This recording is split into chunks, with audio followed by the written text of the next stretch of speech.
a lot of young adults who go through the same journey as me have these moments where like, oh, I'm missing this as an adult. I don't even think about what I miss because I don't believe I miss anything. I believe what has happened for a reason, and it's meant to happen for me. I know there's a saying like, you learn yourself, get to love yourself before getting in a relationship. But I truly don't believe you don't know your best self until you have been tested with someone. Having Ezra has really taught us that I believe we're very responsible people, but you have to be even more responsible. Sure. There's no such thing as too responsible. The biggest reason marketing for me is just I'm already a people person, and marketing's all about making people feel heard, feel respected, feel listened to, feel important. And so I feel like I thrive in this because that's who I am. I've always believed strongly in relationships, and I know that's what I'm building right now. I'm not even building clientele, I'm building relationships. And that's just the biggest thing because I have these group of people who genuinely care for me, and I care for them, and we care for each other succeeding. And I just know that these are the people I'm going to bring with me when I become successful, or as successful as I want to be, my goals, when I reach my goals. Hello, everyone, and welcome to the Teevee Show Podcast, where we're joined once again with fan favorite and loving daughter, eldest daughter, Fe Aire. Welcome. Yay! Welcome back, baby. Good to have you back. How you doing? Doing great. Doing awesome. Are you? You look smiley. I like that. I miss your smile. Sometimes it goes away. Was smiling. I'm just messing with you. Okay, I was still smiling. Yeah, I'm messing.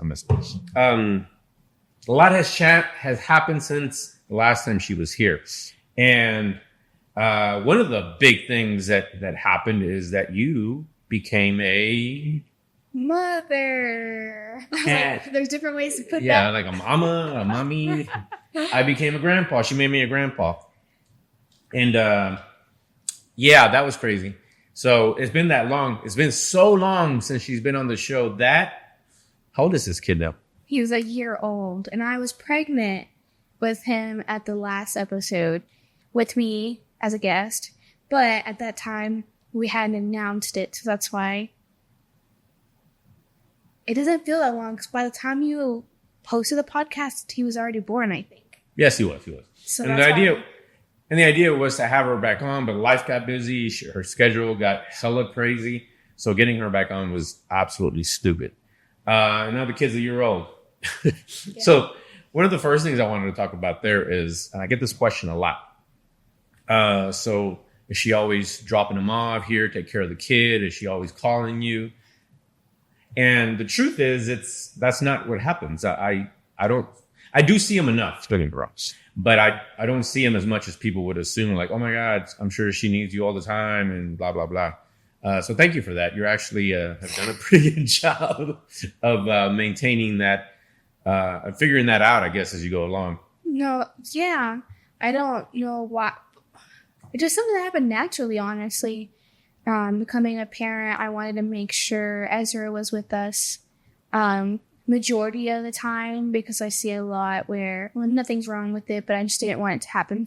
Like, for me, that to be true to me, is the grandparent is like the active parent to the kid, where the kid listens more to the grandparents than the parents. I didn't want that to be me. I wanted to be able to learn why he's upset, what triggers him, and things like that. And I also just like quality time. I worked full time, and so even on the weekends, I want that time with him. So it's really hard to give up my time. Whenever my dad does watch Ezra, it's because it's like actually needed. I'm maybe in a meeting and something happened, like he got sick, or my dad asked for some time, or where I'm going on a date. It's like officially due. Like, oh, we haven't gone on a date in 3 months. Okay, maybe we do need to give him up for a couple hours in quality time. That actually did happen recently, where you had a date.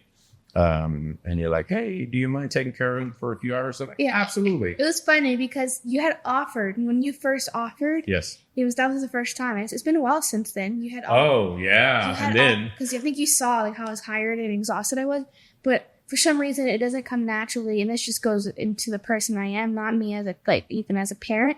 For some reason, I don't like asking for things like for help. It takes someone noticing it, and he had like. Him and Carla had brought it up, like, if you ever need a date night, like, we're here for you. And I think the day after, I was like, so you free Saturday? Yeah, I was like, whoa, hold on, bucko. Like, and we made it work, of course. But it was just like that. Like, damn, that's a quick turnaround.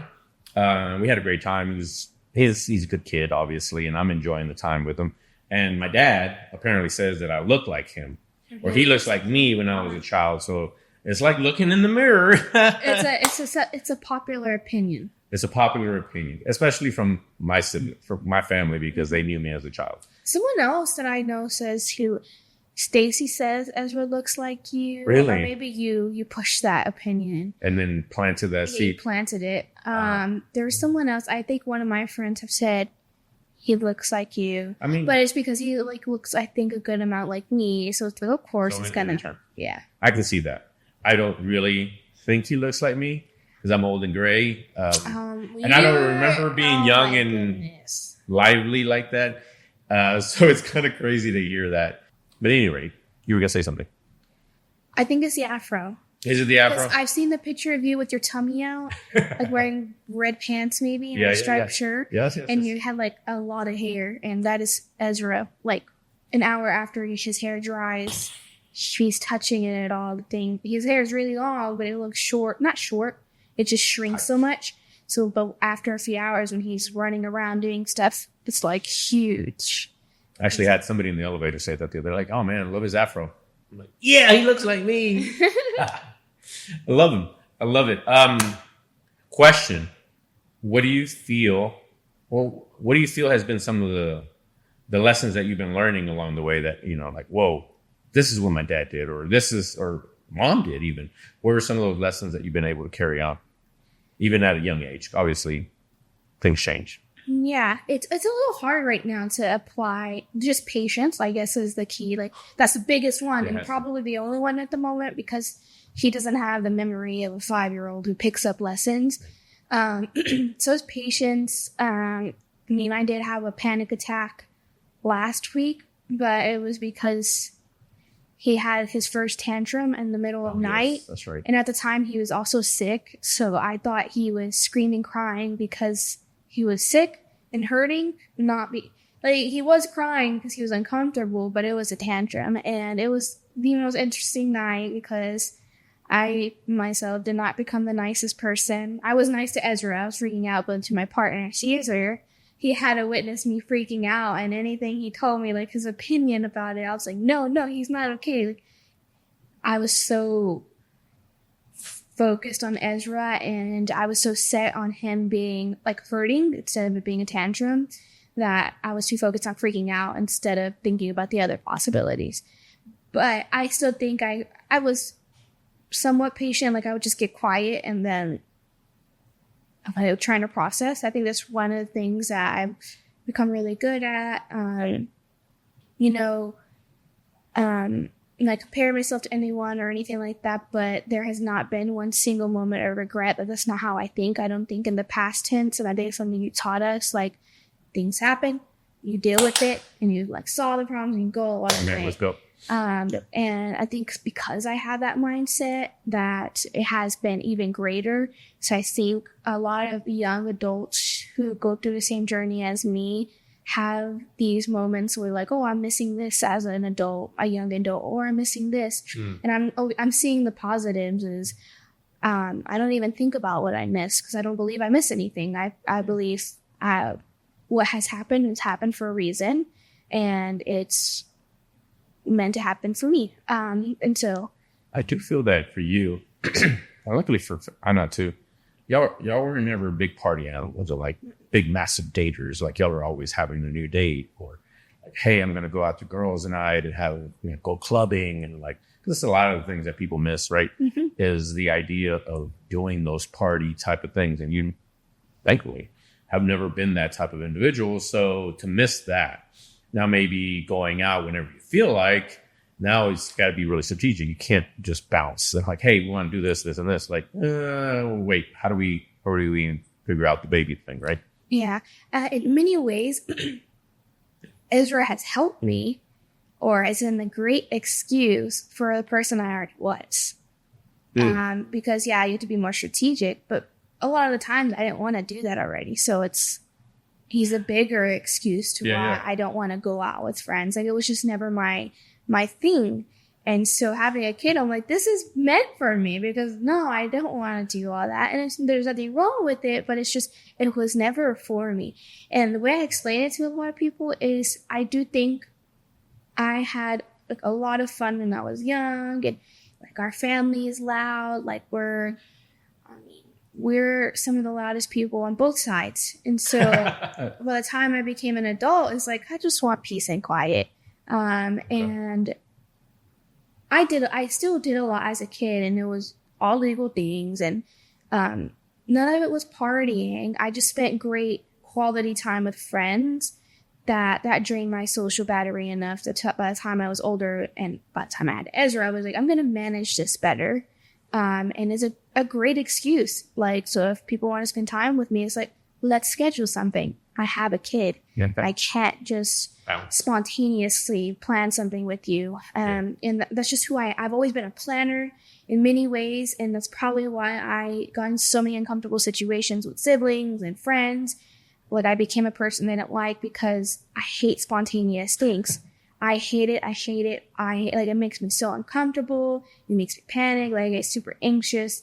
And Ezra has helped me become more firm on me planning things with people. They have to give, like, oh yeah, you are a mom now. I can't just be mad at you even for you not wanting to be spontaneous. And back then it's like, you're young, be spontaneous, you're so boring. Oh my god, like, who are you? Boring is fun. What 17-year-old are you for not wanting to go to Six Flags today? I'm like, that takes planning, that takes energy, it takes money. I gotta have money saved up before I get some money in the bank. And so Ezra has become not a great excuse, but has helped me, because I am a people pleaser. That's another thing. So even though it made me uncomfortable and all that, I would end up doing it. With Ezra, I put it's not putting my foot down, but I'm like, the second I bring him up, and people don't even push on those kind of plans anymore, because they know that it's kind of selfish for them to think about plans before thinking about my kid. Like, oh, I have to watch him, or I have to find someone to watch him. So less than 24-hour notice is kind of mean, because I'm either paying someone or it's a family member I have to ask that last minute. Right. So it's been great. How would you describe your relationship? Because now you're having to raise this with another human. So how's you and your significant other? It's amazing. In many ways, it has tested us. Boy, has it ever. And I think these are the biggest tests ever. When people talk about like commitment in terms of marriage and having a kid, moving in together, I think the kid is the biggest one. You're bonded for life through blood. So that's why I believe it's bigger than marriage, that kind of commitment. And so it has tested, that you both reared. It has tested and changed our love in many ways, because we had this we're still in the honeymoon phase, but back then it was so honeymoon. It wasn't like all these responsibilities. Like, we weren't thinking about that. Oh, that's when we did first start dating. We weren't paying rent. We weren't doing a lot. Like, we were making making money and didn't have to pay anything. Like, and so we were out eating, and that was we gained so much weight together. This new love weights. Because I was showing him all new places that I love, and we were just eating almost every day out, breakfast, lunch, and dinner. And having Ezra has really taught us that, I believe we're very responsible people, but you have to be even more responsible. Sure. There's no such thing as too responsible. And you always want to be a step above that because human in the middle. Yes, the way we talk to each other in front of him. There's so many things you have to think about, and those are the kind of discussions that we have at night. We used to have conversations at night about, about funny things. Now we're like, okay, let's plan for this, or do you remember when you did this? Or just unpacking things. And for some reason at night I am the funny person. I don't know why at night I become a funny person. Like I get all giggly, but that's maybe because you're tired. I've heard people say like as they get more tired, they get a little more hysterical. Yes. So they get it is so bad. Yes. He's like go to sleep. I'm like laughing. But I used to do that as a little too, but yes, I attribute it to you being little girls. Anna never liked it. That's funny. Oh, it was you. So we talk about it now because I was doing it the other day. She's like, "Why are you like that?" Shut up, go to sleep. Yes. But what was I saying? It has tested us in many ways. It has made us stronger, and it has made us more confident, I believe, as individuals. I think you don't learn before you. I know there's a saying like, you learn yourself, get to love yourself before getting in a relationship. But I truly don't believe you don't know your best self until you have been tested with someone. Like, you learn with someone because it's like, I'm good solo. Now let me figure out. You become a completely different human being once you're with someone for so long. You live, you sleep next to them, they breathe near you. It's like those little things will have impact. Right. So I'll say that I'm older. I don't know if you noticed. I'm older, and one thing I've concluded about relationships, because I've always was married to your mother. I had a handful of serious relationships since the divorce, and now I'm settling into this really serious, loving relationship that I'm in now.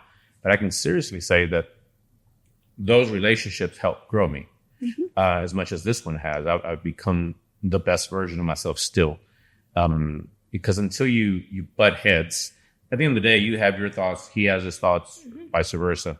And somehow or another, you got to mitigate that. You have to figure out, okay, how can we collaborate on this particular project with your opinion and my opinion and make it work, or with the money, or with this or that. And I had to learn through relationships, because now it's not just you by yourself. You have to figure out what they want and if they're willing to negotiate and work with you. I've actually also come to believe that hopefully you don't have to go through this. You can do this with your one. And every relationship really helped me grow, because I didn't have the privilege of having this parenting, a really intentional parenting role model in my life. You have, so maybe you don't have to go through those trials and tribulations. But for me, every relationship really leveled me up in a way that I needed to. I was less than. I needed to become more responsible, more accountable. In some cases, make more money to make sure that we can live a good life. But it was those relationships, and then the fights. The fights were necessary. And another thing that's come to mind a lot for me is I used to believe that not arguing in a relationship was good. Then afterwards, I realized heavily recently that actually, if you're not fighting, then someone's being pushed over. Someone's getting run over and not actually acknowledging their own feelings or their desires. And arguments are good. It can be good. It's no reason that it has to be hateful and resentful. You just have different opinions on where to go on vacation. Let's argue about that. Let's debate that. Let's figure something out. So I have concluded that arguments are necessary. And if you're in a relationship, you're going to disagree, because you're, like you said, you're in each other's face a lot. And even sometimes if you're in a bad space, it might be just their voice that annoys you in that moment, but it's not their fault. But you have to work through that by being in a relationship. And it's one of those tough things that you don't really figure out until you're in a relationship. You can't really train for it. Like you have to be in a relationship to figure out what those triggers are for you as well. Right. And anyways, I was, I love that because I'm so close to you, I get to hear like what you're going through. You ask for advice. And also on the flip side, So does your partner. He asks me for advice. He comes to me and we hang out regularly. We actually have a new one, our next one next week. I might have to reschedule it. I might have to leave town. But he respects me enough to know that we can talk about tough things about y'all, and that I'm not going to give him a hard time, that I get it. It'd be foolish to believe that y'all are not getting into it. But he's a really, really respectful young man and open to hearing me out. So it's been cool to be a part of that. And I love it because I get to be a part of y'all's family and kind of on the back end, and hopefully helping also teach you lessons that you don't have to learn the hard way. Yeah. And, I think what's great, because there's, I actually saw recently, I got back on TikTok. TikTok. I was clean for like a month. Good for you. That's so great. Yeah. But I'm still limiting my time. So that's the good thing. But anyways. I saw a TikTok that showed how a parent after a divorce should not be introducing their kids to their partners along the way until it's the marriage. And I disagree strongly with it. It's kind of hard if you're like in a serious relationship. Yeah, because seriously, that's the thing. I probably have met everyone you've dated, and majority. The serious ones. The good. Yeah. Okay, the serious. Yeah, so if I say, not dated, yeah. Dated could be like, for a week I date. Yeah. No, but the women who were over a month. Because you don't have many that if they were over a month, they're serious. That's fair. Okay, carry on. I don't know where this is going. Anyways, I got to witness all your relationships, so I got to learn along the way with you. Right. And so I've learned that by watching everything, and of course I didn't see everything go down, but you've had very healthy relationships that I was able to see like, oh, this is the healthy way to disagree. This is the healthy way to have an opinion and argue and find a middle. And so I also have learned that if I'm going to get into a relationship, I need to have an open mind, because it will become, we have to end a relationship and we learned a lesson. Like, I don't want the relationship I'm in to be a lesson. I want us to learn lessons along the way. Yeah. And so to do that, you have to be with someone who has an open mind as well as yourself, so that you're both either finding the middle or you do go towards each other's whatever opinion. Yeah. And I believe we do that really well. Maybe a lot of times not right away. May take a couple weeks. It may take a month for something to be like, oh yeah, I see what you mean. I understand after watching it a few times and trying something the way they did it. It's like it makes sense. That's where it's like, okay, I see where you come from, and now I agree with you, or I agree with you, but there's always like a but, a yes, and a way to benefit each other without having to be hurt and having to leave.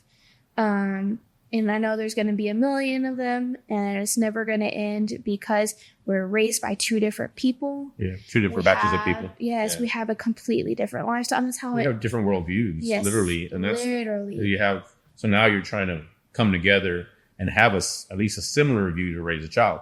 Yep. And sometimes you're still going to disagree because it's just inevitable. We grew up with different, it's like it's everyone. It happens for everyone. Every person is different because every parent is different.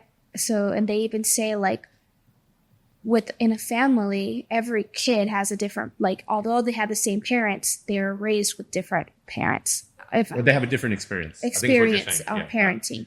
Yeah. It's like, they have a different perspective of the same thing that may have went down. Because by the second child, they know not to do this. And yes, but I will as far as to say, even if they're both born at the same time and they're going through an event at the same time, they have different perspectives. Yeah, you're going to see it one way, your sister's going to see it another way, your brother's going to see it another way. You're literally seeing a different experience. So yeah, like so that's why it gets super weird. Yeah, how am I going to strongly disagree with my partner without thinking about that? Like, oh, you don't have my dad. You don't have my mom. You don't understand like where I came from. So how am I going to disagree with you strongly enough that I'm like, yeah, this is not going to work out. I'm going to believe that we can agree, have like a mutual agreement about something, at least. For me, what I figured out, I think that works. And like, what are we both trying to reach here? What's the goal for both of us? Can we agree on a goal? And maybe we get there differently. or maybe you're disagreeing on the goals. I want this one thing over here, but you want this other thing. You can make it work if you're at least both trying to, on vacation, you're trying to have a good time and to see a different place. It may mean you go to one place one time, and then in a few years you go to another place.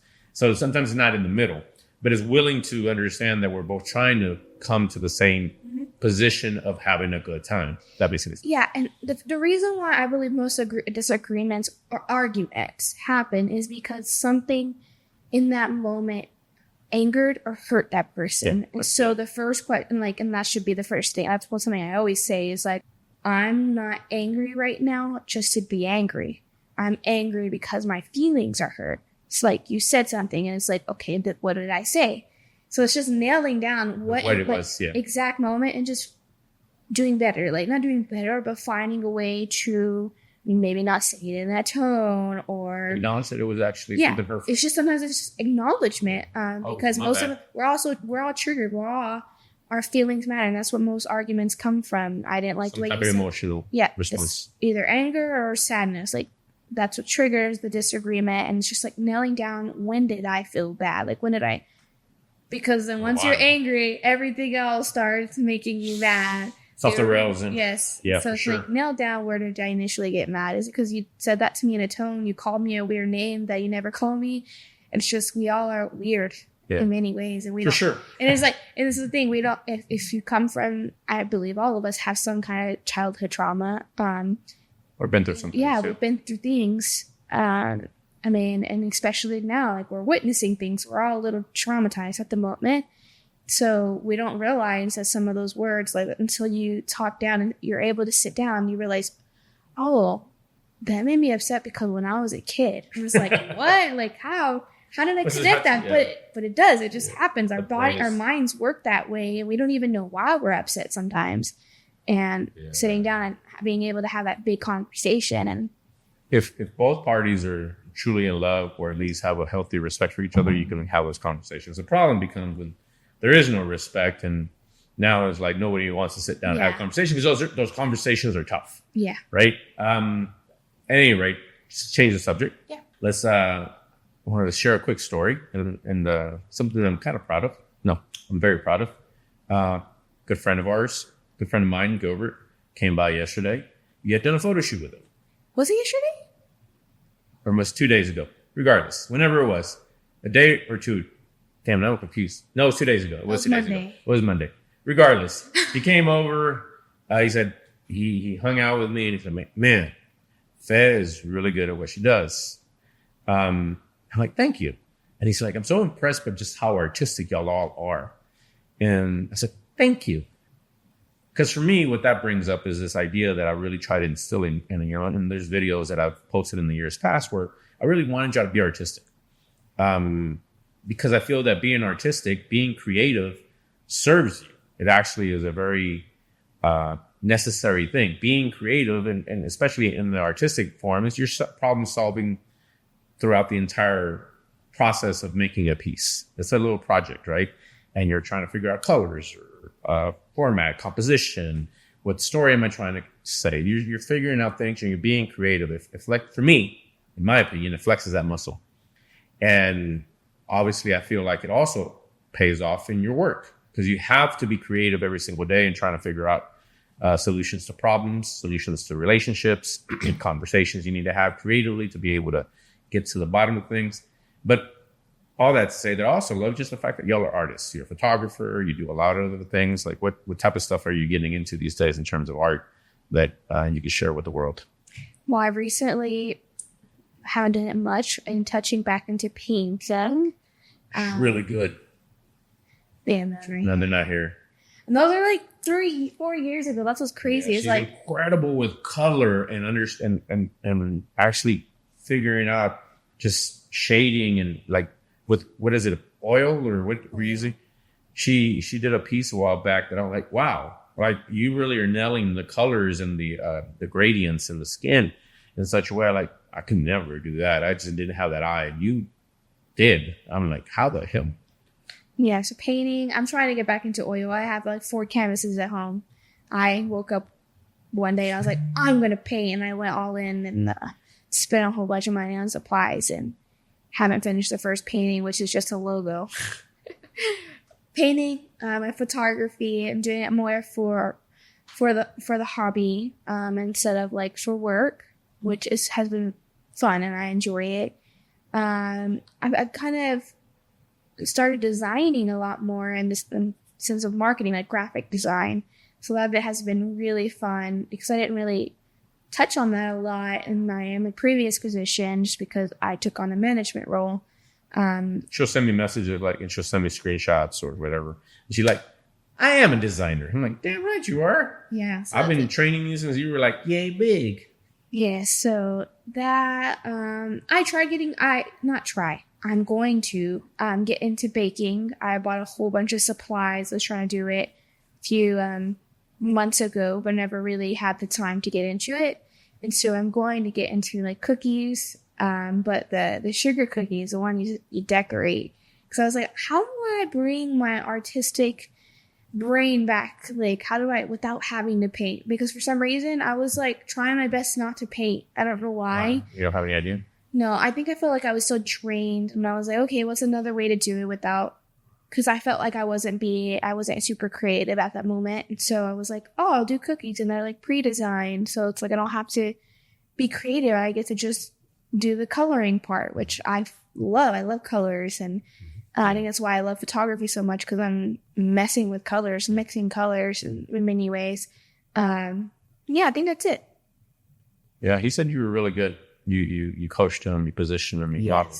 Like, so it was nice to hear that he had a good experience and they thought well of you. And then that comment was really neat, that he's fascinated because he walks in here to see stuff that we have, obviously.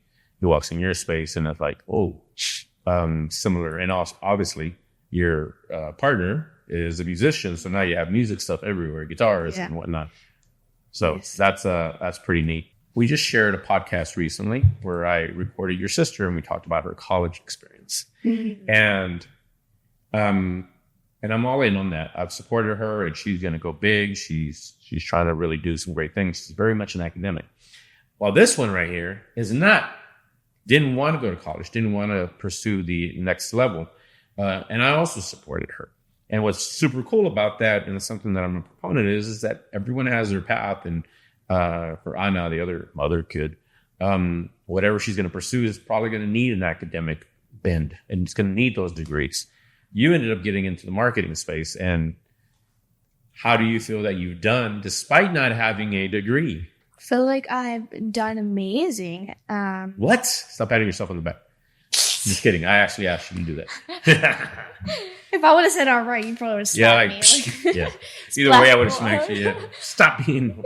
No.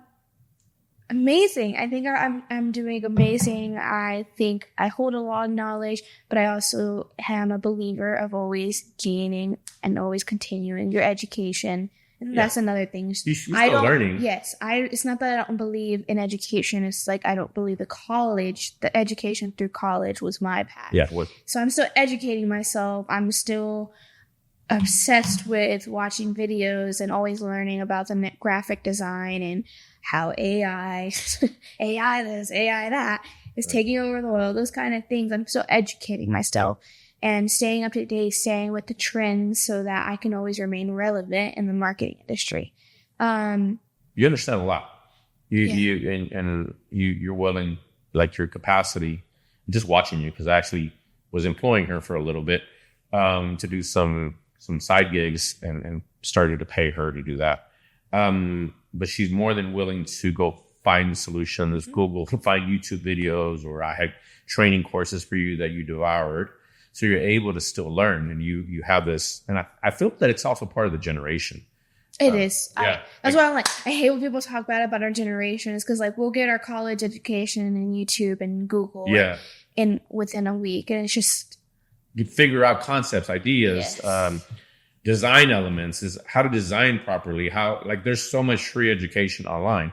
I think even Harvard or some Yale may have even put their entire. Yeah, they have blogs and things like that. Yeah, like they have their entire curriculum. I don't know who it was recently. Like, if you want a Harvard education on like MBA, they just put it online. Like, wow, you're not going to get a degree, but you're going to get the education. So it's balancing that, obviously, because some jobs do want degrees, and that's fine.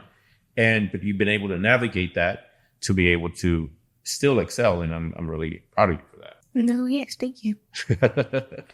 Yeah. And it makes me happy because I obviously have one that pursued the college route and the other one that did not, and they're both going to be becoming successful in their own avenue. There's now, especially with the digital age, and by the way, I didn't go to college, so I knew that it was possible. So I didn't lose my mind. When You're like, well, I can't say anything. Yeah, well, no. And, I can't be a hypocrite. I didn't know how you were going to do it, but I didn't either. And when you came to me and says, hey, I don't want to go to college, I figured out, I don't know what I'm going to do necessarily, but not college. Okay, cool. I get it. I did the exact same thing and stumbled around for a while. I had a hunch that you would eventually find a path much faster for the same reasons. Like you have a good network. We have a good network of people in our lives, friends that can support us and help us along the way. So that's something that I'm incredibly proud of. But of watching you build a life, make a living, build a family, like that's crazy. Like you're building a family, and that is overwhelming to watch, to be honest. Like, I know. I forget how old I am sometimes. Yeah, I'm like, slow down. Slow down. You're doing good. You're doing really good. You're easily where I was when I was maybe 35. So I think you did all right, kid. So anything else you'd like to add to that? When I was a junior, that's when I decided, because it's the big year for people, for high school students, when you talk about college. I always knew it was going to be marketing. Because I was super energized to work for you.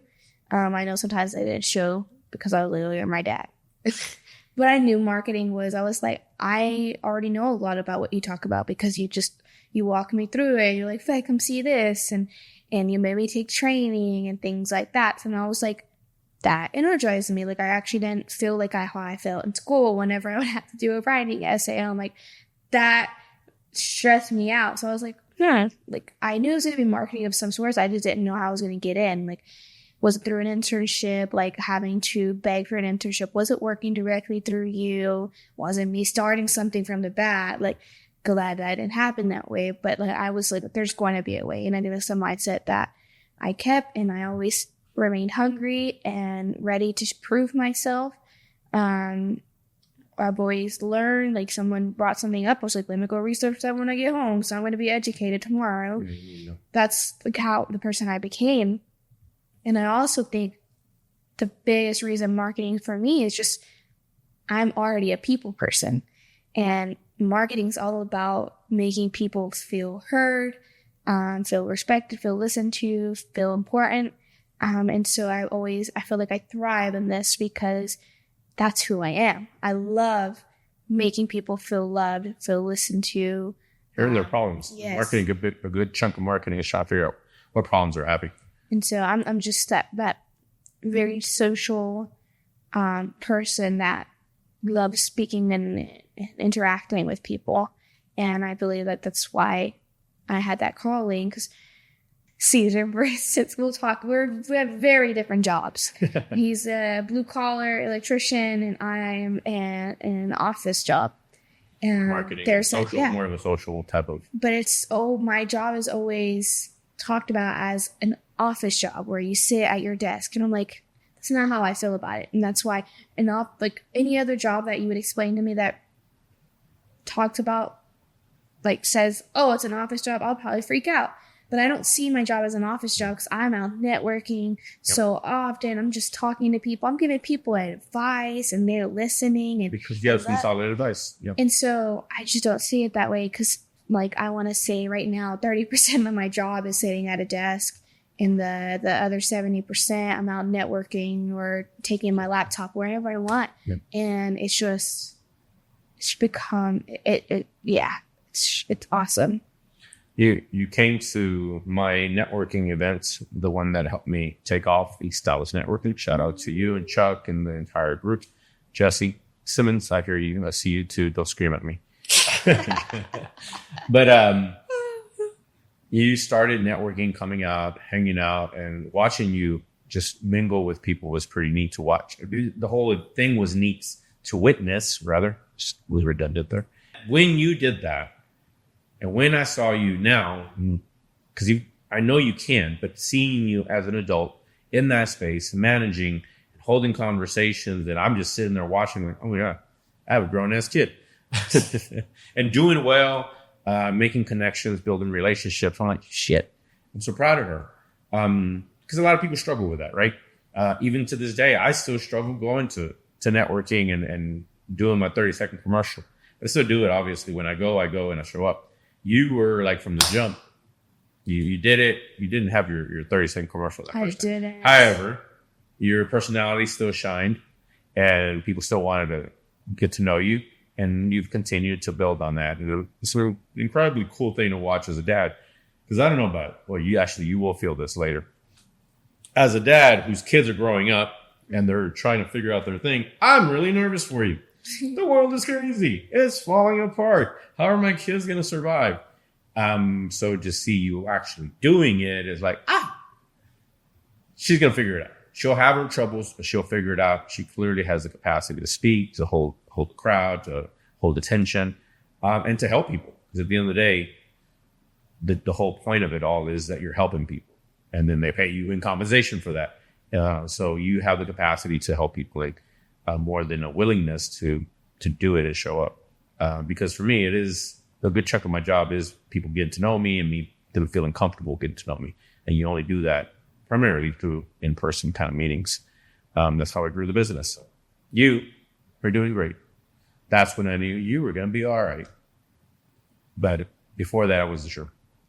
I'm kidding. I've kind of always had a hunch, but you still get nervous. Like you're still like, oh my God, she's about to go to junior. She can be a junior high school. Oh my God, she's in high school now. Oh no, she's graduating. Oh no, what's she like?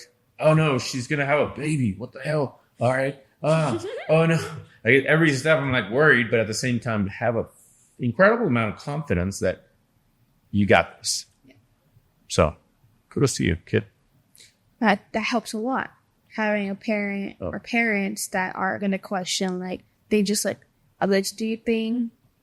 I'll give you the distance, but also have my hands length. What is it? Arm's length. Yes. Yeah. And just in case anything happens, but trusting me enough to know that I'm going into my adulthood prepared and I'm going to figure it out.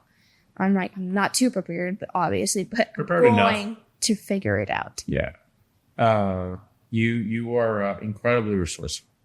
That I was one of the things I try to teach you, like at an early age. It's an interesting thing to teach resourcefulness. I try to teach that, and watching you grow up, I'm like, yep, she's resourceful. She's figuring out. She's problem solving.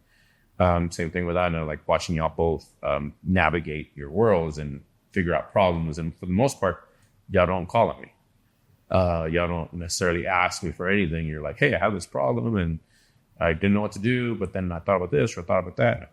Put it together and I built a rocket. Like, what the hell? You built a rocket?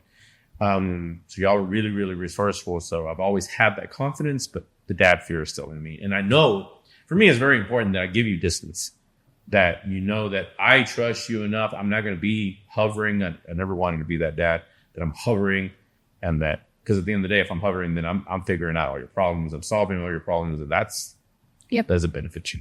You brought up EDN. I did. We're going to EDN. Yes. And that's because I'm a business owner. Oh. We didn't really. Oh, yeah. So, by the way, did we not cover that? Did we not? We just jumped right into it. Yeah, we're just. Yeah, like she's running her own business, guys. Like she's doing her own thing and following my path, which is crazy. Yeah. And also going to EDN, East Dallas Networking, and connecting and doing that approach to growing the business and getting your name out there. Yep. What would you like to say about that? It's been super energizing. I know I've used energizing maybe 3 times already talking about marketing, but it really, really has. Because I've always believed strongly in relationships. And I know that's what I'm building right now. I'm not even building clientele. I'm building relationships. And that's just the biggest thing, because I have these group of people who genuinely care for me and I care for them and we care for each other succeeding. And I just know that these are the people I'm going to bring with me when I become successful, or as successful as I want to be, my goals, when I reach my goals. And so it's very awesome too, like, making a name for myself. Independent of me. Yes. Because you're not Teevee's daughter. Yeah, because it kind of was when I first started, and I had to be funny about it. Like, I'm not his daughter. I don't know what you're talking about. Remove that from your brain, okay? Yeah. And it's been fun, and I think that's helped me in many ways. They know I want to create my own name. Yep. But in many ways, I'm very happy for the name. Obviously, I'm very happy for the name that comes from you. And so... Heavy as the crown. It has been awesome. Yeah. And you've had an incredible amount of support from the community, from people that have known you since you were a little girl. Some of the members of the East Dallas networking community, Chuck, see you, were incredibly supportive. Yep. And wanting to push you along and encourage you and connect you with people. That for me is one of the coolest things, is the people that are willing to step in and mentor you. Stacy, I see you. Sheffi said, I love this role. I love the idea of mentoring. And she's a fantastic human, but these individuals are willing to connect you and help you and coach you up and give you words of encouragement that I maybe have said, but it's coming from a different person. Or they're saying things that are unique as well. But knowing that you have these other humans that are supporting you and pushing you along, that's a fantastic thing. Like, it's for me, is one of the most encouraging things, because this is a lonely job.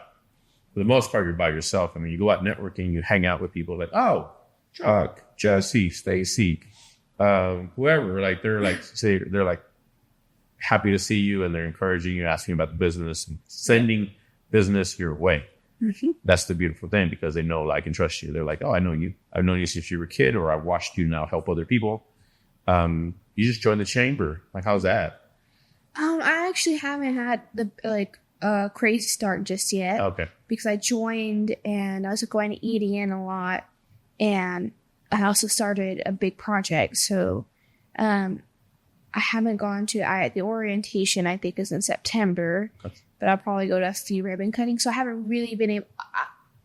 I'm probably, not saying it for certain, I'm going to be part of the marketing committee. It's already in the works, in the talks of me being part of the marketing committee to help for the chamber.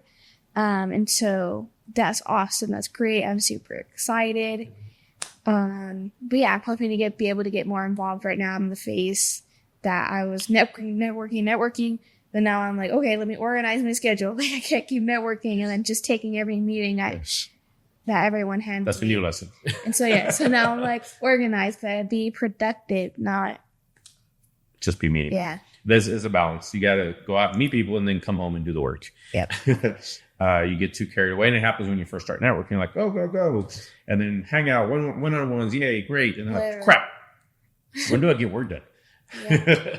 Or when am I going to close business? That for me was probably one of the toughest things at first. Like, crap, I got a lot of work I'm doing, and I got no money in the bank, because I was also not charging enough at the time. But eventually you figure out that balance. And for me, I still go from time to time. I just love hanging out with the people. Yep. I love bumping into people, rubbing elbows with other people that are trying to do good work in the community, and serving the community. At the end of the day, every business essentially is solving a problem and solving a pain point for the consumer. And knowing that is like, oh, business is good. The idea of business is good because they're truly trying to help people. And these people, I get to meet them. You know what I love? Since I've been doing this so long, I'm sorry. I was going to point the freeway outside. What I love is that as I drive around town, I'm like, oh, I know that business owner. Yeah. Or I see a truck drive by, like Fantastic Blue, the lime green Fantastic Blue logo. I'm like, oh my God, that's my friend's business.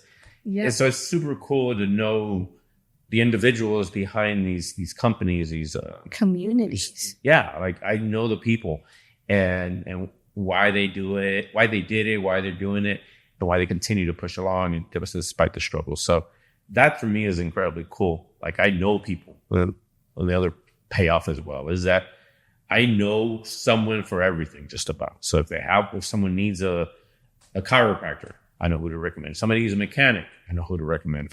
You name it, a baker, a photographer, or you name it. Because I've been in the community long enough, it's neat to know people. So I'll get people to ask me, like, hey, do you know someone that does this? Yes or no, but I can find someone. Yep. So that's pretty cool to know those individuals behind the scenes and in the business community in Dallas. Yep. It's awesome. It's pretty cool. Yeah. And now you're one of them. Yes. Dude. All right, ladies and gentlemen, that's it for today. Hopefully you learned a thing or two about her and I. She is my kid. I'm very proud of her. And I look forward to having these conversations more often. Do you have any final thoughts before we check out? No. No? All right, then. So until next time, my name is Teevee, and this is Fed. And this is the Teevee Show Podcast, where we talk about all things family, personal development, marketing, because it's all related to me. And so until then, bye.